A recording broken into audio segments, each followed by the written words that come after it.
Welcome to the first episode of Unseen Battles with Palma Media.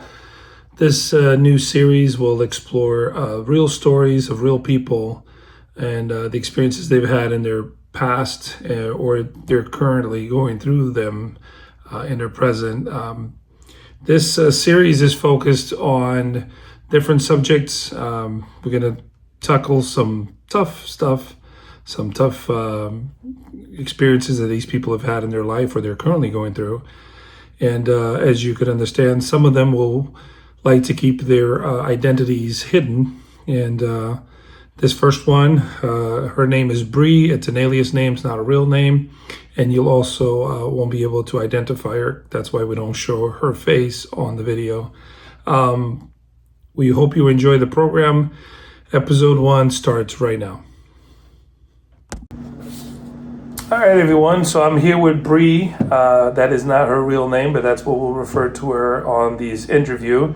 Bree, thank you so much for agreeing to do this. Thanks for having me. So we're gonna have a little conversation about, your past, how everything happened in your life with a connection to church. We're just gonna basically focus on the religious and the church aspects of things. So tell us a little bit about your story, when you were a child. How did it all begin, with the religious connection? So growing up in the South, in Louisiana, which is where I have lived my entire life, you're basically born into the church. The church we attended is a Southern Baptist church. Okay. And it, I think there is Baptist, but there are different, factions of that you can even break down, but we were listed as Southern Baptist. Like I said, it was a small community. I'm not sure what the population of the town was back then, but currently it's like 700. Okay. Church is still there. The preacher that came into the church when I was probably 10, 11, 12 is still there. It's kind of odd for a preacher to stay that long at a church, but he has stayed. And I don't remember so much pre-teenage years, the church being the center of anything in my life other than we went. But pre-teen into teen, I got heavily involved in the youth programs there. And there were a lot of activities. That's where all your friends were. Your parents didn't ask too many questions because you were going to church. And so they had a lot of things going on to keep that age group interested in coming. Again, it's one of those things in the South, you're expected to go. Everybody shows up Sunday morning. I didn't have much choice, and I didn't hate it, but I didn't have any choice on whether I was going or not. Is that like a normal thing for all the kids your age? As far as playing on the, you don't play with each other. You kind of just meet at church. Is that kind of the you thing? did stuff outside of church. I mean, we all small towns. We all went to school together. Mm-hmm. But church was a approved social activity that our parents didn't have to worry about us if we were at the church. Gotcha. So it was just less questions. Not where are you going, who are you with? You're going to church. So right. Everything's fine. Cool. Yeah. So church activities, tell me about some of those. I think what really got me involved is they would take us to restaurants, they would take us to sing at other churches, they would we played volleyball, we played basketball. I don't know if you've ever went to Vacation Bible School. I never did. No. Do you know what that is? I kind of know what it is. It's kind of retreats, I guess. That's what we call them. It's like a week-long mini camp at church. Our church had a Baptist church and it had a Methodist church. Okay. And you could go to both. Bible schools. They had them at different times so that the kids could go to each. Okay. And I remember the daycare, and I will use that term loosely. The lady from the Methodist church came to the daycare and was like, "How many kids you got this age to this age?" And she's like, "Well, I'll come pick them up." So she would come pick us up and take us to her church and then bring us all back to daycare. And that was probably 10, 11, 12 years old at that time. Okay. Now, the kicker was that the Methodist church had better arts and crafts than the Baptist church. Okay. The Baptist church bought the little coloring sheets and the pop-apart things. But at the Methodist church, they let us use hammers. Hammers? We'd have to build stuff. Okay. Okay, Yeah. that sounds like fun. Yeah, it was fun. Okay. But and back then, to me, there wasn't much difference between Baptist and Methodist. So, I'm gonna be honest with you, I don't remember many lessons I learned at Bible school. But you're growing up there. Mm-hmm. All your friends are there. And as you get older, they offered like sleepaway camps, and ours was always on the Gulf Coast. So it was a big deal to get to go to that. I was very shy. You probably wouldn't think that now. But I was very shy, and I remember like you would have Sunday school before you had big church, which is what we called worship service, was big church.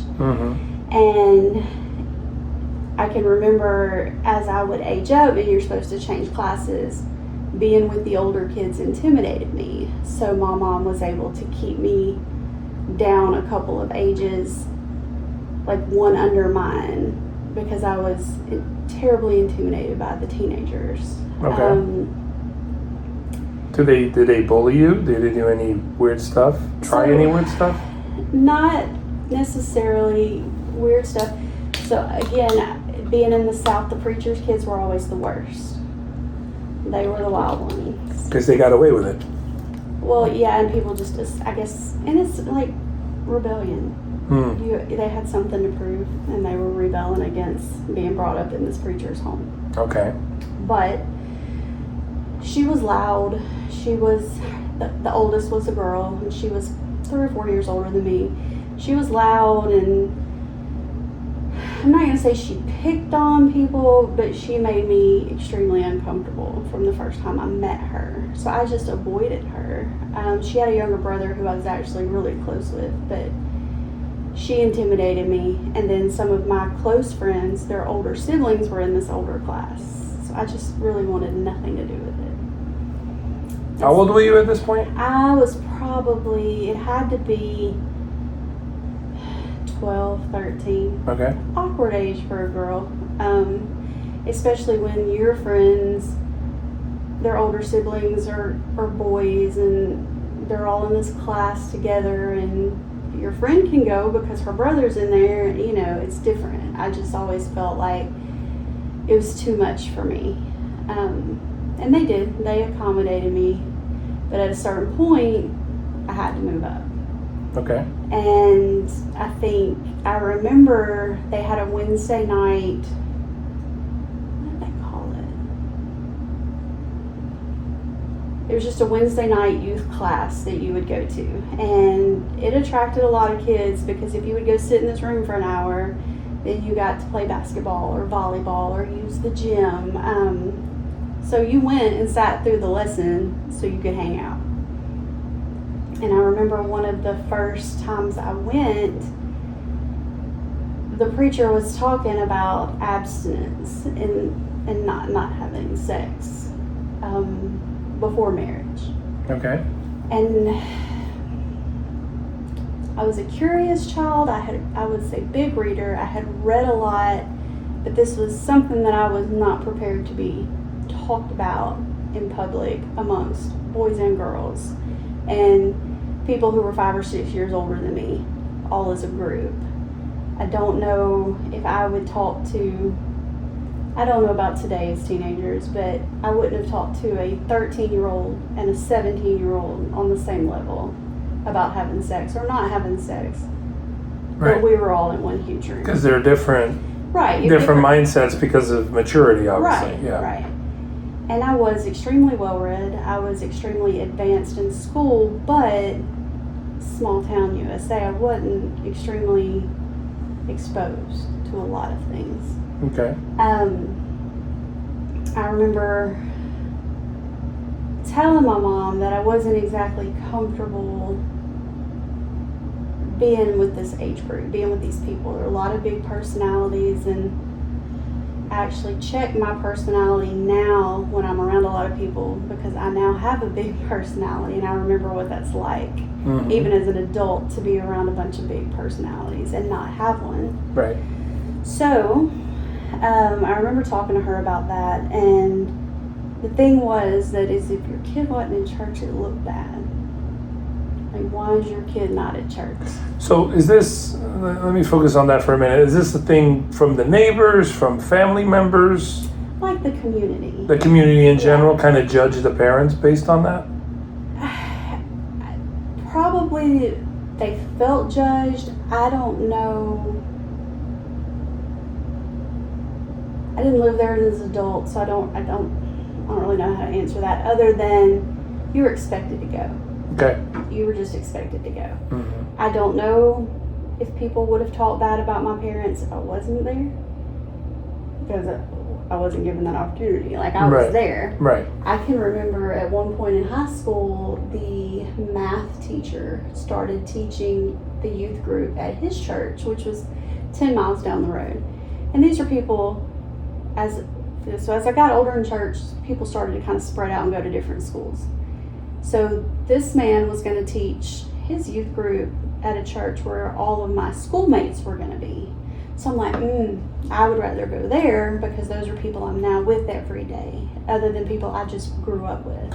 Well, you said he was a math teacher at his school. Mm-hmm. Was there ever any mention of the church while he was teaching at the school? Not really. Mm-hmm. I remember thinking he got tricked into being the youth group leader at his church, because he was our coach. So Okay. he didn't talk much about church. He Okay. wanted to talk about baseball. Okay. But I don't remember there being any influence. It was just he I guess volunteered to be the youth group leader and was just saying, we're doing this. Maybe they had a party to kick it off or whatever. I just remember asking my mom, like, hey, can I go to his party or his church, that church? If you're not going to go to your church, you're sure as heck not going to go to somebody else's. Why is that? That I don't know, but that was the answer I got. Was it too far, or was it just a different faith? Same faith.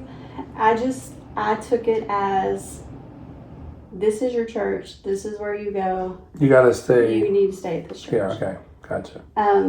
Because again, as we got older, we ended up, you weren't with the people that you grew up with all the time anymore. Like, there were private schools, there were Bible schools, there were public schools. Even in that small of a town, we kind of spread out. And like I said, this particular youth group was going to be taught by my math teacher with my school friends. So that's where you wanted to be. That's where I wanted to go. And Sure. it was, like I said, and maybe it was about convenience. It was about 10 miles away. But I remember thinking back then, if this is about faith and you want me to learn about Jesus, why does it matter where I go? That was not her answer. So we never got to go to Coach's Bible study. But Okay. so being thrust into this,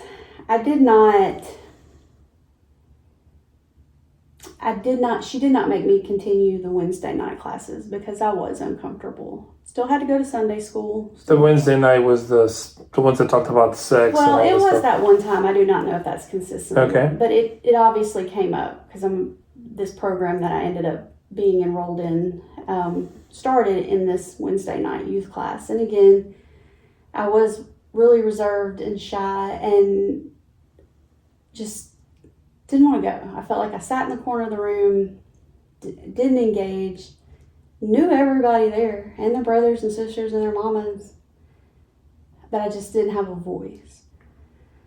So I didn't always go. She didn't make me. And then in high school, I got involved in extracurriculars and, we weren't a heavily religious family, so it wasn't a thing. I didn't go. You actually weren't in a heavy religious family. Interesting. Yeah. But your mother still wanted you to go to church because that was what was expected. The social norms, yes. Okay. Because everybody goes to church. Interesting. Yeah. So I remember being at church one Sunday morning, and they were having this ceremony, and me and the girl I was standing by, she went to a private school like 45 minutes away. So she didn't do Wednesday night either, because by the time she would get home from school, whatever, there wasn't time. So she wasn't a heavy frequenter of the Wednesday night classes either. So Sunday, the youth all tended to sit in the back row away from our parents. We're becoming teenagers now. And the preacher stood up and started talking about this program called True Love Waits. And I'm looking at her, and she's looking at me, and I'm like, I don't know what they're talking about. And she's like, me either. And he starts talking about they all signed these cards in the Wednesday night class saying that they would abstain from having sex until they got married. It was a pact with God that you signed, that you said, I will remain a virgin, guys and girls. So you had an actual card in There's there. an actual card that you signed. Well, I wasn't there when they signed them. Girl beside me wasn't there when they signed them. So when he asked everyone to come down front and stand in front of the church to display your devotion to this program, well, I'm not going. I didn't sign it. I don't know what they're talking about, so I can't go. Also, today it would have been, I don't know about it. I didn't sign that. I'm not going. Then it was, I don't want to get in trouble because I didn't sign it. And I don't want to be called out that I'm walking down there and I didn't sign the card. But my mother, bless it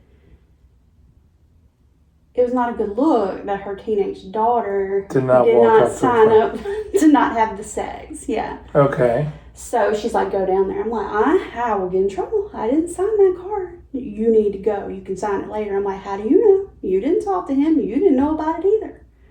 You know, of course, this is very whispered and mostly with glances because you're in church. Right. So I did not go down the front, but it was made well aware that we only didn't go because we had not been at that class. So we didn't know, but we signed those cards. I can't remember if we had to go next time or he just mentioned that we had now signed those cards. Was it awkward until they actually made it known that you guys hadn't participated in the signing of the cards type of thing? To me, no, because that was not, having sex and abstaining from sex, that whole thing, that was not in my language at that point. So to me, it wasn't a big deal that I didn't go up there. I didn't want to get in trouble for saying I did something I didn't do. But my mom's like, you're looking like a harlot. You need to go down there. And, I was a late bloomer in that part of my life. Like that wasn't something I was incredibly curious about. So what was the objective, the ultimate goal with these cards? To keep it in your pants till you got married. And then did you turn the card in when you got married? So that was the thing that freaked me out the most. After it was all said and done and we went on to live our lives and, kind of outgrew thinking we needed to be at this youth group thing anymore, which is probably, I think I was pretty active in the church until my senior year. I had went to a couple of weddings of my friends' older siblings because, like I said, a lot of my friends had older brothers and sisters that were 4 or 5 years older than us. So at some point, they all start getting married. And I remember I was at a wedding for one of my friends. His older sister was getting married in her hometown church that she had never left. And while they're standing up there, the preacher brings out this True Love Waits card to give it back to her. Because she had signed it and now she is married. So it has come full circle. So the preacher kept the cards that were signed? I guess they were in the church, yeah. Okay. Interesting. But presented it back to her at her wedding. Saying that now you're good to go. Now you're good to go. And at this point, I've become a little more worldly, and I'm like, oh, but she lost that card a long time ago. This is embarrassing. But no one knew. Well, Or did people? Well, I'm sure everybody knew. But Okay. still, and It didn't come up. it didn't come up. But I can remember looking at my friend who ended up being my maid of honor when I got married years later, going, "Oh, I will die. I will die if he shows up to my wedding with that, regardless." Yeah, it's kind of weird. And at that point, I was still young and not sexually active. But even then, I was like, that's going to be weird. Mm-hmm. So fast forward to when I did get married, and I had moved about 100 miles away from home, so that I had not went to church at that church. I hadn't went to any church since probably graduating high school. But my mother invited that preacher to the wedding. Wow. I got married by a judge because it wasn't in a church, it was outside. And I was marrying someone who's Catholic, and I did not convert. So anyway, had a judge. So I'm like, I'm home free. Nobody's bringing out any cards at my wedding. My mom invites them. Did you know she invited them? Well, I see them walk up the driveway as I'm getting ready. Oh. So I grabbed maid of honor, who was with me 20 years ago. Probably not that long ago. We weren't that old then, but probably 10 years ago at that church. And I'm like, if he stands up, your sole mission is to tackle him. Do not let him walk up to the front with that stupid card. I will stop the whole wedding. So he did not, but I very much did not want him there, and that whole stigma of that. I did send you videos of where that they call it. What do they call it? That course originated, the person who developed that. And when you're in it and you're doing it and you're being given it, I mean, because we had t-shirts, so like that, we're going to sign this card because we're going to get a t-shirt. You didn't read into it, and there was no internet to research anything. Right. But in trying to give you some background, I was looking at videos of it, and I think what caught me the most off guard is I'm listening to this man talk about developing this program, and it was the age group that he mentioned. What was the age group? Preschool to high school. Preschool to high school. So what you're saying is that in preschool ages, they were telling these kids about abstinence? Not in my particular church, but this was someone on a bigger regional platform. I don't remember where he was from. This was something that, so like when you have, I don't know, you're not from here. I'm not. Did y'all have book fairs at your school? Yes. Okay, so scholastic book fairs. Yes. So I use that as an example. So this program was just something pushed out through the church, the Southern Baptist Church Association. So it wasn't like our parents would go do research on it. The big churches funnel it into the little churches. You sign up, you get the posters, you get the t-shirts, and that's what you do because it's part of the curriculum.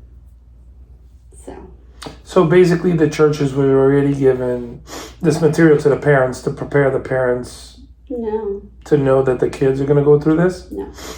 So all this stuff was going directly to the kids? Yeah. Were the parents aware? After it was done? Well, and like I said, at our church it was the youth group.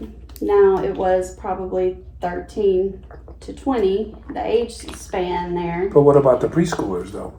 No, not at my church. It was not exposed to anyone younger than that. Okay, but it was in other places. That's what he said on the video. It was developed for preschool to high school. And I'm just going to say this. There will be links for these videos, below this video, because there's a couple of interesting videos on there. Not just that, but other stuff that we're going to talk about.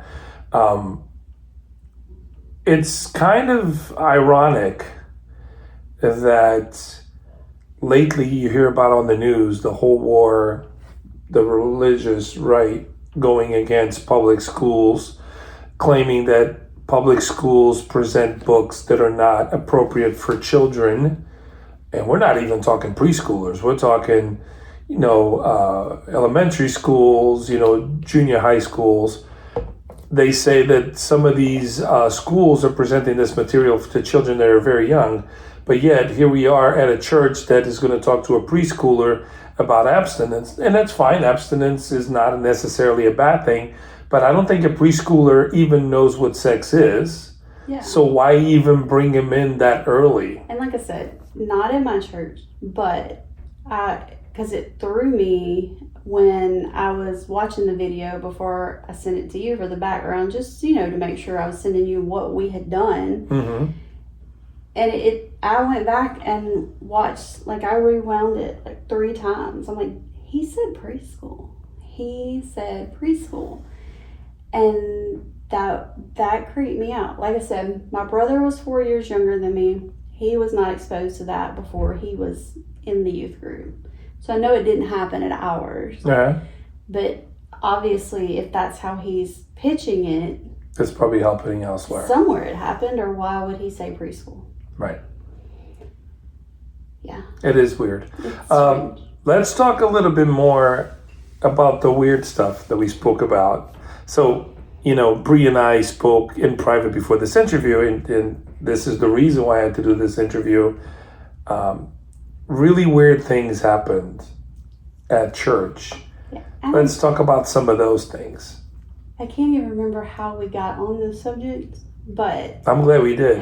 and just for the record, all the stuff that we spoke about actually shocked me. And Bree was surprised that I was shocked because she kind of figured, well, doesn't it happen like that everywhere else? And I told her, no, it didn't. And this is why I wanted to do this interview, because the Bible Belt is very different than other parts of the country. I'm learning. Yeah. And I've noticed that here working in this area, I see all these different events that happen, and I see how heavily involved in churches. And it's a curious thing that I took a 4-hour drive through the country to go from one city to where we're at now. I'm not going to mention where we're at now. But I took a 4-hour drive through the country because that's the way Google sent me for whatever reason.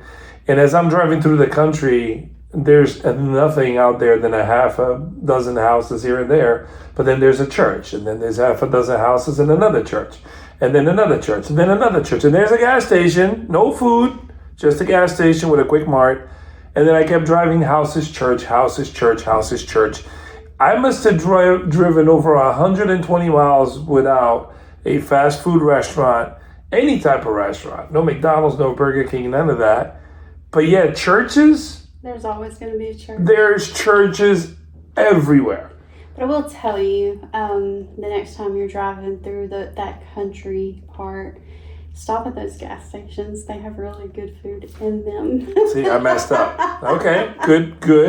I'll do that next time. It's all going to be fried, but it's going to be good. Yeah, okay, well. Some of the best foods at our gas station. Okay, well, I didn't know that. I just assumed there was going to be a bunch of cold, old sandwiches that are in the fridge somewhere. No, you're going to have fried chicken, fried catfish. There's the advice. Meat pies, corn dogs. That's my fault. Crawfish, all that at my a gas fault. station. Interesting. There you go. And at ours, some grandma was back there cooking, so it was the best thing ever. That's amazing. We had a gas station that had a barbecue pit, and then we had a gas station that did the fried food, and it was the best. Now I know. Yeah. I appreciate that. So yes, you will find a church everywhere. And I lived in, like I said, I lived in a very small community. We were, even though I live here, I'm still not good at pronouncing the word rural. Yeah. That's the stupidest word I've ever heard Rural. in my life. Yeah. But some of these events that I'm going to tell you about that we went to were not in these small towns. They were in the bigger towns. We would drive to them. So it wasn't just us in the backwoods hiding the crazy. Like, these were big production events. And again, when I was doing some research on YouTube this time, and then there was a couple of TikTok videos I sent you, sharing other people's experiences. So I know it wasn't just my little section of the earth, but it wasn't anything that was hidden or ashamed of or considered shady. It's what we did. Okay. And in the thick of it, it didn't seem wrong, or it didn't seem strange. It wasn't unusual. It wasn't unusual because I remember one of these things we went to, we had to wait in line 6 hours to get in. And Wow. it was a big deal. And they're still having them today. It was like a brand new ride at the theme park. Right. And it was, oh yeah, they're still doing them today. Some of the Wow. examples that I sent to you were within the last 10 years. I would even think, okay, well, if they did it 20 years ago, we've learned so much since then, they're still doing it. Still a thing. I would never send my child to that. One, period. Two, unprepared.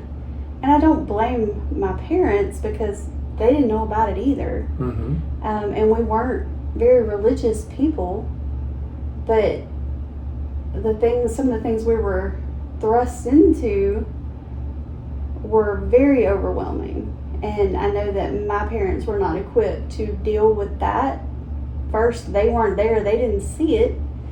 And two, we weren't religious people. We went to church because you go to church. Right. So tell me about these events. So one of them is called a Judgment House. And they're also called, the same thing is called Heaven's Gates, Hell's, see, this is where the country comes out, Hell's Flames. Okay. Hell's Flames. Hell's Hell's Flames. So the premise of this, it's kind of like this is not how it was presented to us, but I've seen it like on TikTok, a church haunted house. Right.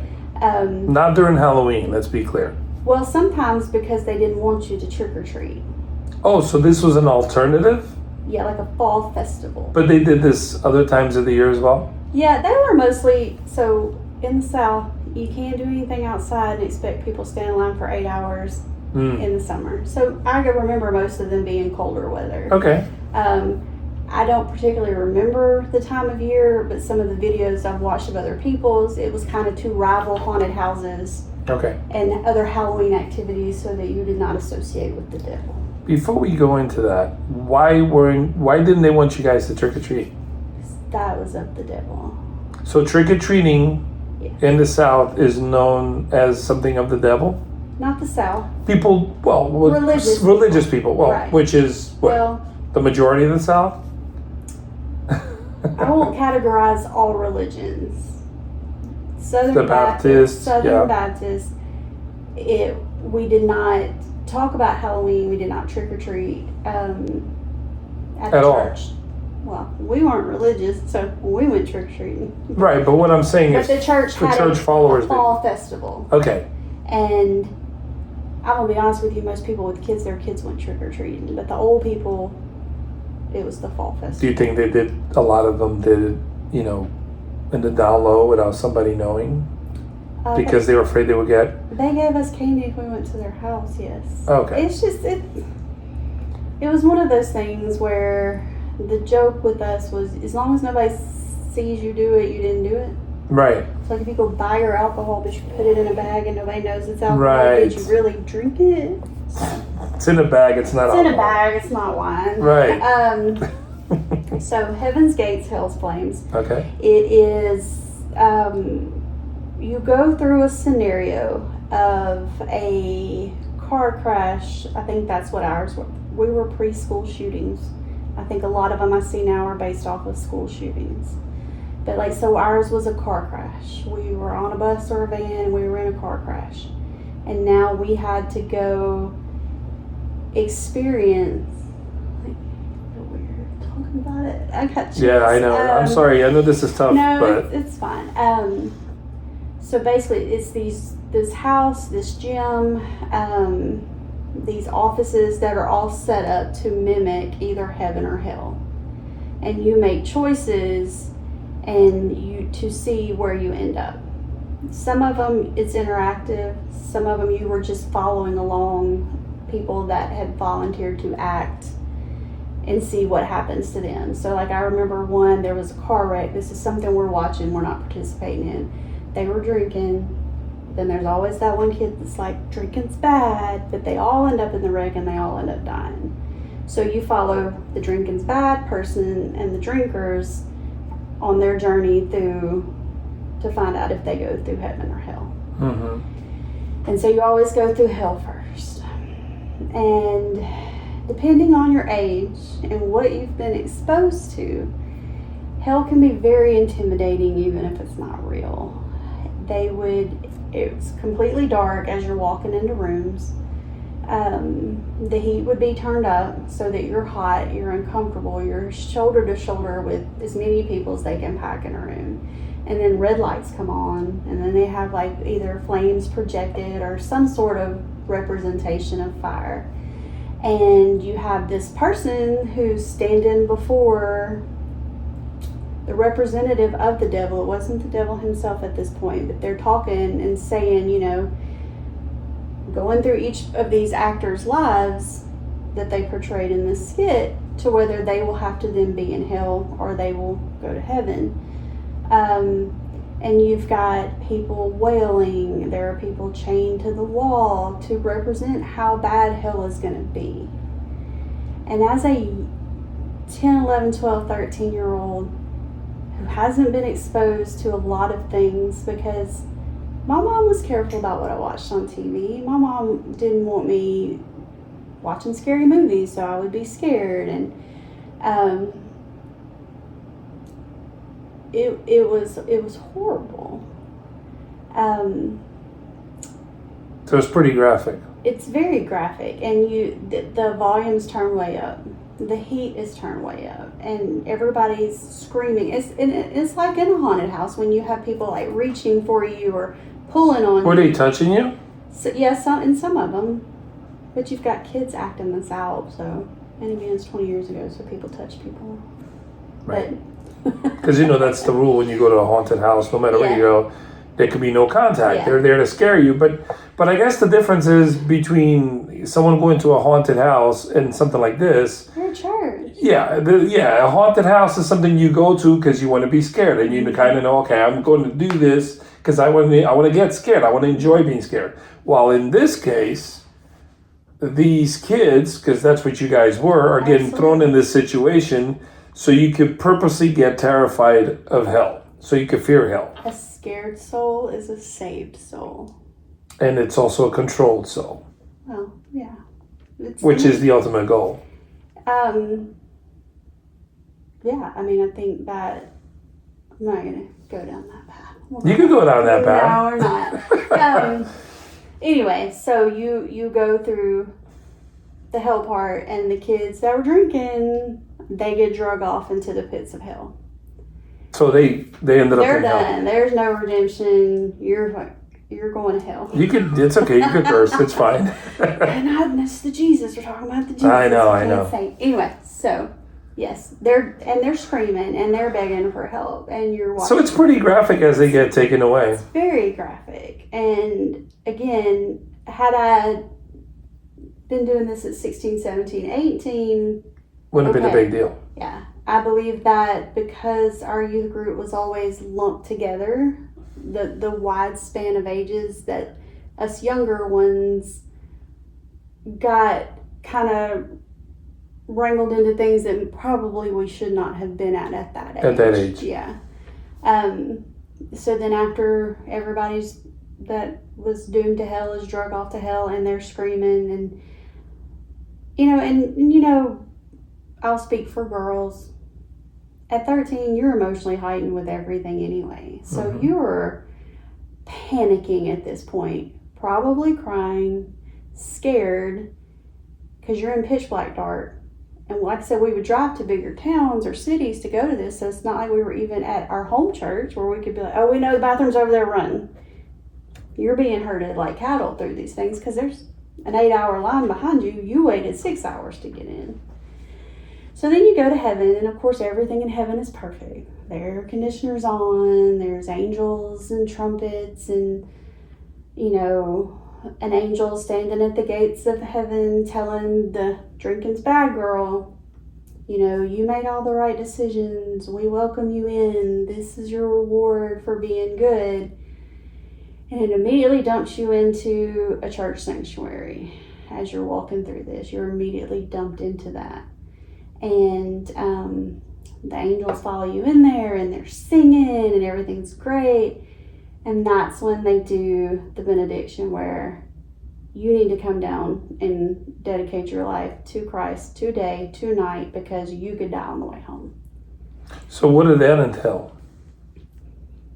Basically that. You had the preacher of whatever church was hosting this event talking about everything that you had seen, and basically scared straight. You saw what happened. Your church van could go off the road on the way home. You could all die. And then you might go to hell if you do not walk down this aisle and dedicate your life to Christ. So you got to give a speech or a prayer, or you go down and they pray, and then some of those sign a contract. Or I already signed the virgin one. I don't know many more contracts, right? And then some, it was just like a group thing, no follow-ups. I'm like, whatever. And then some of these events, they would divert you into a little mini counseling session. Like one volunteer would have 2 or 3 kids and just answer questions or whatever. That's when I realized my questions were always going to be a problem because nobody wanted to talk about it. Give me some of the questions. So some of my questions were, how do we know? How do we know what you're telling me is right? Well, you've got to have faith. And even at that age, I was like, but other religions have faith that their faith is right. So who's out there telling us that they're wrong and we're right? Who makes that decision? Who told you that, say, and I'm going to use Mormon because I had a close friend in high school that was Mormon, and also the TikTok mom's a Mormon, and then the Mormon housewives. There's a lot of Mormon stuff right now. Anyway. And I'll bring up an example of how that was used against me. How do we know that the Mormons, their ideology is not right and we're wrong? You just have to have faith. Well, that's not telling me shit. What are the differences? That's a very generic answer. What are the differences, and what are you saying that they do that's wrong, that we do that's right? And whenever they meet at church, they're probably saying we're wrong and they're right. So who gets to pick whose faith is right? Nobody could answer that. And they don't talk about it. It was, you gotta have faith. Okay, George Michael. I don't. You're gonna have to give me details. They tagged you as the troublemaker, it seems. I feel like that's. You're asking too many questions. Too many questions. We want listeners, not talkers. And the thing is I was still very much at that part of my life a very shy child, and I think that I had we'll call it audacity now, to ask those questions, especially of grown-ups that I didn't even know. Shows me that I was really curious and wanting someone to explain to me all these things that I'm being told that I should believe with no context. This is what it said. And that was the judgment houses. We had a lot of mini conferences around. I remember we traveled to another state, probably 200 or 300 miles, to this huge regional conference, and it was based on the book of Revelations in the Bible and what the apocalypse was going to be like, what Judgment Day would look like, who was going to be left, and all of these things. You get a workbook, you get a t-shirt, and you get to stay at a hotel for 2 whole nights away from your mom and dad. No wonder kids are going all over this. Now, we will say that we showed our redneckness and we almost got kicked out of this very expensive downtown Metropolitan Hotel. Why? Because we threw mashed potatoes out the window and hit some people. That means you're going to hell now. Yeah, obviously. They didn't have that scenario in those houses, so right? many other things. Yeah, nobody talked about mashed potato in the Judgment House, so we thought we were in the clear. Yeah. But yeah. It was only the drinking and other Yeah. stuff. It's the drinking and the sex. The mashed potatoes, you can throw You're those right. from 20 floors up and be fine. So yeah.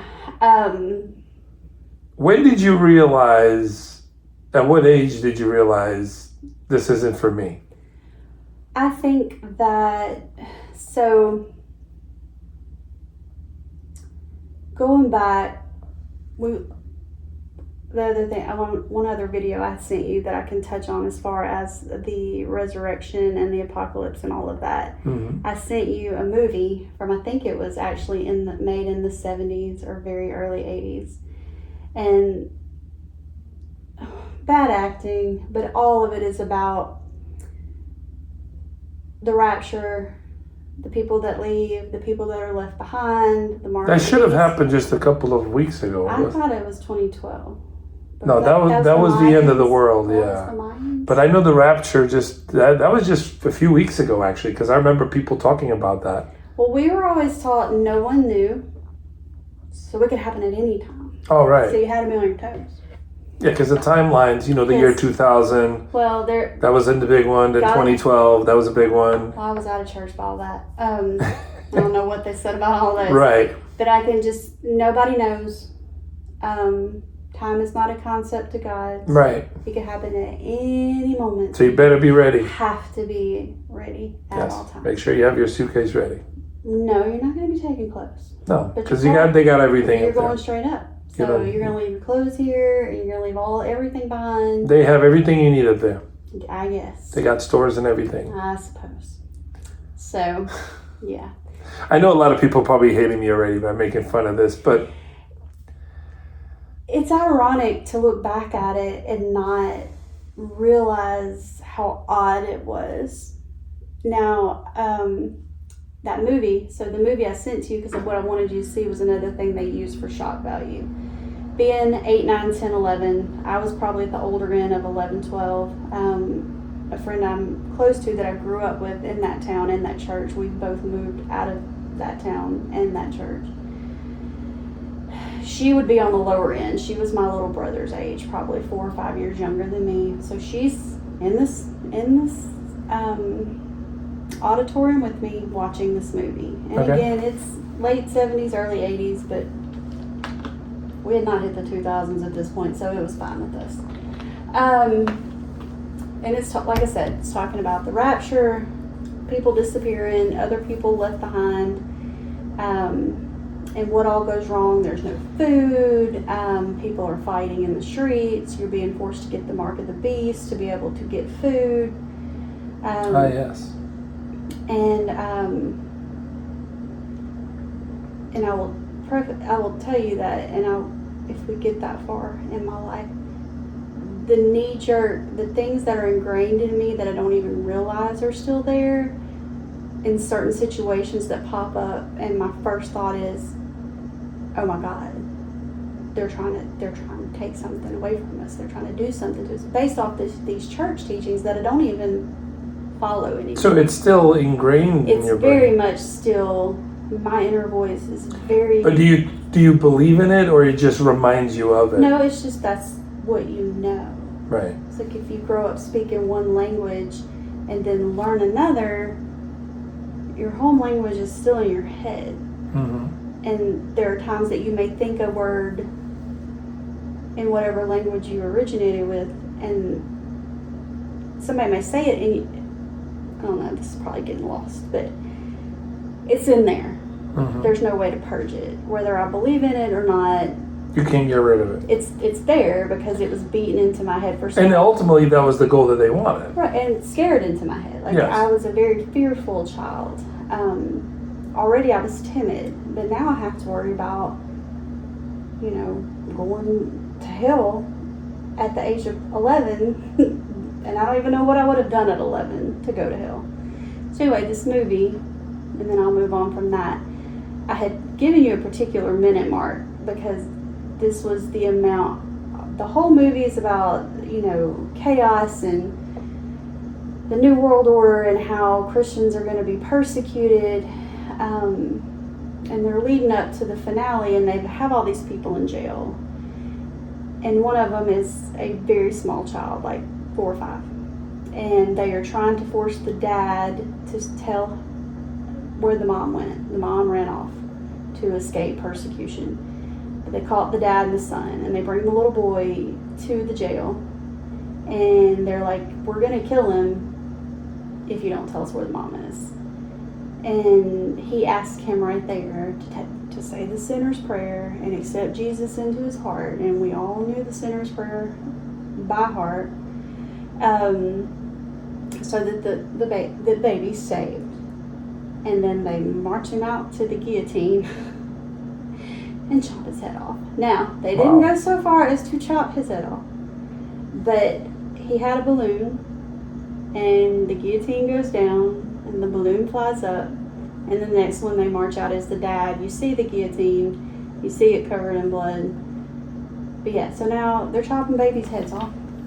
So you're going to need to be on the first plane out with the true believers. So, who made this movie? I'd have to look into it. Like I said, it was like late 70s, early 80s. And we'll post all these links, when we're done here, because that's very disturbing. Yeah. We all know, and you of all people know, it's all about scare tactics. It is. It's about putting the fear of God into people. Literally, that word, that phrase, the fear of God. It's really mind control, and the stuff that they were doing to you as a child. It's really mind blowing to me because I grew up a Catholic, and I know most of the people that are going to be watching this, because this could be directly connected to the Portuguese community.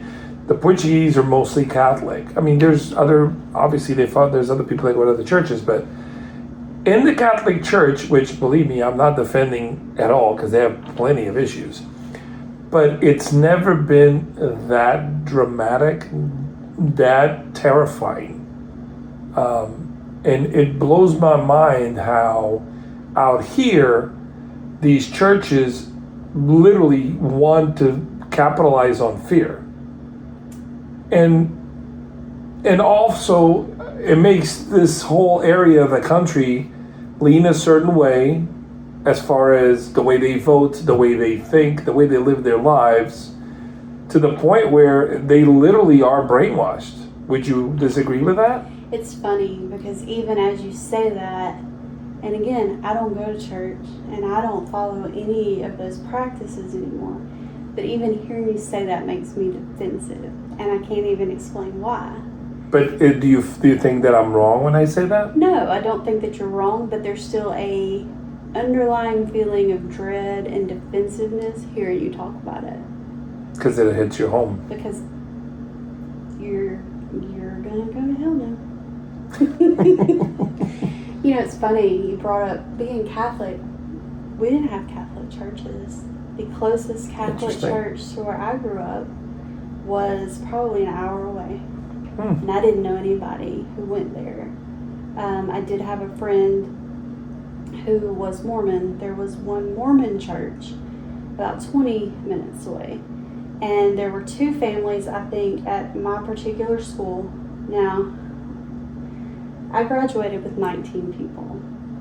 That's pretty common for 20 to 35 kids for a graduating class where I grew up is pretty average. Bigger schools maybe had 100, and nobody wanted to go to those graduations. I mean, I had 19. I think our graduation was 30 minutes. Wow. My son, who is now graduated, had over 300 in his, and still small compared to other places in the world, but we didn't have a Catholic church. But I became very close friends with this girl who was Mormon, and kind of like when we met and started talking about lives and past, and I love listening to other people's cultures and their experiences because I'm not well traveled. I have lived in the same state my entire life. I did branch out, like I was on the West now, I mean, I grew up on the east and I moved to the west, but I love listening to people. The east of the state. The state, Right. yeah, Let's be clear on that. literally. Yeah. One side of the state to the other. Yes, yeah. I didn't go far, but we were on the drill team together. So when we would spend the night at each other's houses, she would tell me about what they were taught as Mormons. And to me, I love listening to it. There was no argument. We're young kids. We're just talking. Mm-hmm. Like, there's no, that's right, that's wrong. There was none of that. It was, this is what we believe. This is what we think heaven's like. And this is what we think heaven's like. And I loved that. Well, I ended up early in high school dating a boy that went to their church. And we were young. We weren't serious. We were going together in junior high in the first part of high school. And I guess it lasted too long. Now, and people started noticing that it lasted. Like, we were together maybe a year and a half. He came to my church with me. He came to the Wednesday night classes. He played basketball at my church, but he was Mormon. And that prompted deacons showing up at my house one night to let me know that I can't date him. I can't date him. I Really? dang well sure can't marry him because that's a cult and you can't be associated with that. And how old were you?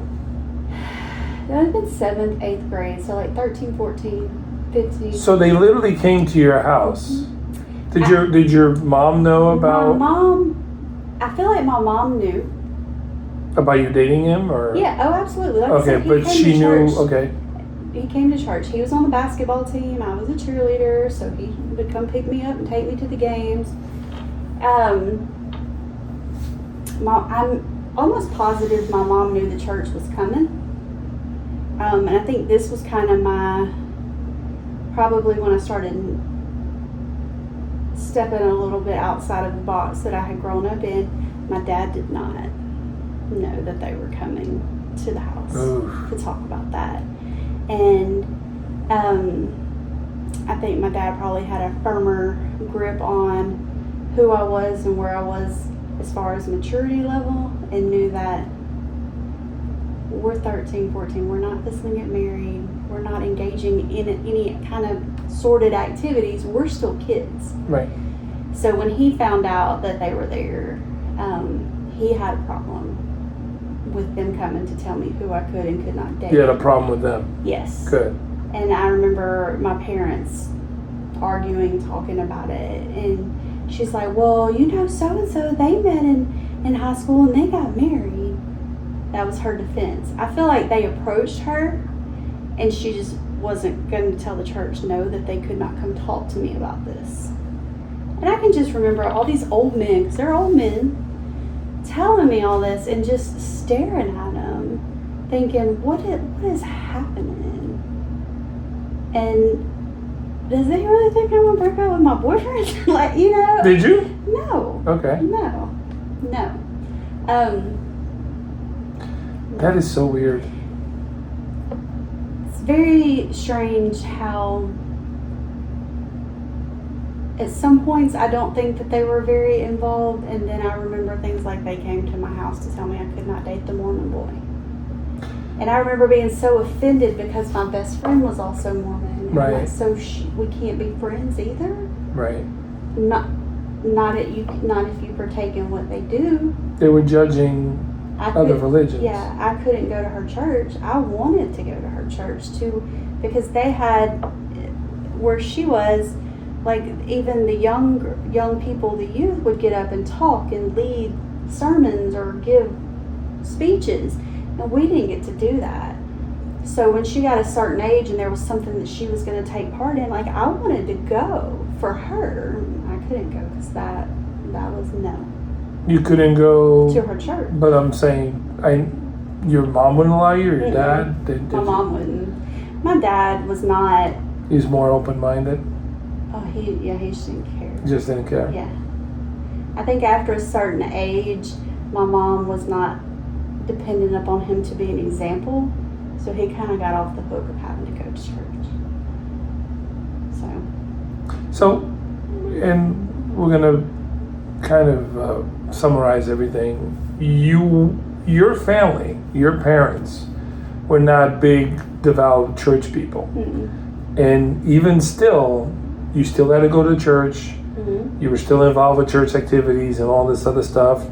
You still had those people visiting your house. So I guess my question to you is, based on that, how much worse do you think it would have been if you really were heavily involved in church? Those kids hid it better because they knew, I guess, they were clued in as to what these people would be looking for to condemn. I'm just living my best life, barefoot picking flowers, still playing with Barbies at an age way probably too old to be playing with Barbies, and had no clue what I was walking into a lot of times. Like, I was not prepared for the maturity level of some of the things that I was exposed to. That's sad. It is, and it still plays a part in things I do today, even though I don't realize it until it comes out. Just like me being defensive as soon as you said mind control. And I instantly want to be like, why are you saying that? But like, I know, because that's what it is. But it's still that ingrained expectation. Just being in certain scenarios of, I'm trying to give you an example, but of course at this point my mind is blank. Just of being considered promiscuous or going to a casino. That was wrong. And it's not like I don't do either of those things. But there's always a point in my head where I'm like, oh, that don't look good. And Still today. Still today. And what's sad, and I don't know if you just caught what I said, it wasn't like, that's not right. That doesn't look good. It's about a lot of what I've run into is it's the perception of what people around you see. What the others think. Not what's in your heart. Not who you're devoted to. That don't look good. Wow. And I think at a certain age when I started hearing other people talk about a loving, kind, benevolent God, well, mine's taking me to hell because I smoked a cigarette and talked back to my mom. What kind of God y'all have? Because that is not what I have. And I think I brought up fire and brimstone to you, and you had not heard about that. But that is that's a southern thing. And there are churches way more extreme than the one I went to. A lot. We were probably relaxed to an extent. But like I said, there are rules and things I was taught that still get me today. And I catch myself thinking them and stop. Because I'm like, where does that even come from? It's just, I'm not going to say it's beat into you because that's not how. At an early age, too. But it was drilled into us. Yeah. And that guilt and that fear stays. It's just like when something bad happens, you think it's because I did something wrong somewhere else. So that's when I'm being punished. Because we were told at once upon a time that if we were too interested in I can remember one of the examples, if you're obsessed with your kids and you put your kids before God, God may take away your kids so that you focus really? on Him. Yeah, and so, with just that mentality, it was supposed to be. That's very extreme. Yeah. And as an adult, going back to visit the church just because it was important to my mom to be at church. So, like, I would go back for Mother's Day or Christmas or Easter after I'd had a child of my own. And sitting and listening to these things that are still being said there And I'm looking, and people are just nodding and agreeing and amening. I'm like, I gotta get out of here. Like, I'm sweating. I've got to get out. And I have a cousin that he would have to show up at the same things I would because our moms were in the church. And we would stand at the door, and I'd be like, you first. And he's like, you first. I'm like, the roof's falling, so you go in first, and it will fall in on you, and then I can turn and leave. But yeah. Did your mom become more religious as she got older? No. Okay. But you say she still But goes. it's just what it they don't people look do. good. Yeah. My father passed away some years ago. She has dated, she's had boyfriends, but they can't stay at her house because that doesn't look good. Because God is watching? Or because the neighbors The are church watching? people are watching. Oh, the church people, okay. Jesus knows what they're doing, whether Right. it's daylight or dark. But Right. if his truck is at her house overnight, that's not a good thing. Which also reminded me that my grandmother was semi-shunned. She could go to Bible study, but there were other things she could not participate in because she lived with her boyfriend and they never got married. Wow.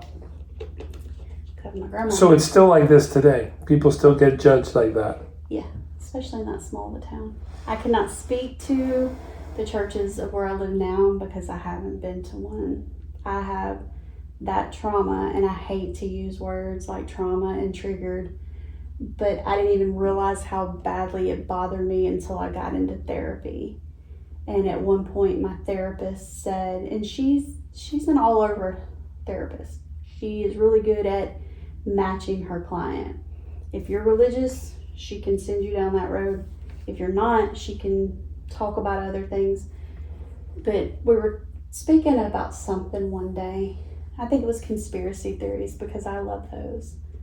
And she said something about, well, when I read my Bible last night, and it wasn't, she was making conversation, just telling me something that she had done. It wasn't there was no meaning behind it. Did that surprise you though? Well, no, my first reaction was, that's gross. And I didn't say anything. I let it roll. But I am TMI, and I am full disclosure at this part in my life, probably to the point where people wish I would stop. But I remember calling Well, her. we appreciate you being here. So. I'm glad you are the way you are. I feel like I've kind of run on. But I remember the next week when I went, and I said, I'm going to be honest with you. I said, when you said that, I said, my stomach dropped. I said, and the first thing I thought was, that's gross. I said, I don't want to be that way because there's still that fear of, because I said that's gross. Now you might get punished. No, Yeah. I'm going to hell because I said that was gross. But she's like, oh no. She goes, and I didn't mean to overstep. She goes, I said, oh no, I know. I said, but I hate that was my gut reaction. Not, oh, she reads the Bible. No, it was, It triggered you it did. in a negative way. Yeah, and that's when I learned about religious PTSD and how a lot of those things shape decisions and actions that I have today. And I didn't even realize that's what it was. To finish up first of all, before we finish, I want to thank you for doing this. I know it's not an easy thing for you to talk about. It's weird, especially with someone who's not from here Yeah. and has no context. I had no any of idea this. all this stuff happened. And I can tell you, a lot of people that are going to watch this video are going to be like, what? Yeah. This actually happens? Unfortunate. Unfortunately. So I do thank you for being here and doing this. I guess to finish, I want to get your opinion. If someone who's watching right now is going through a similar thing as you, they went through something like that when they were young and they're having a hard time dealing with it, what advice would you give them? Honestly, find someone, preferably a professional, that deals in religious trauma. I accidentally found one, didn't know I needed one, didn't know I had it. But I definitely think that it's worth talking to someone because I consider myself a spiritual person but I cannot bring myself to sit in a church. I look, and these are things I can't even discuss with my family, things that I believe in or do now. I can't even some of my friends, I don't feel like I can share Because they'll judge you. because of judgment and because you're going to hell. Like, I mean, you're going to hell. So you might as well just not do anything. I get it. But yeah. Well, that concludes our interview. Bree, I appreciate you being here. Thank you for everything. We will be sharing those links for those videos, and can't wait to see the reaction to this. But thanks for doing this. A little nervous, but yeah. You're good. Excuse my accent. Accent's cool. All right, everybody. So yeah, we'll post the links below on this video, and feel free to make your comments and ask questions and everything.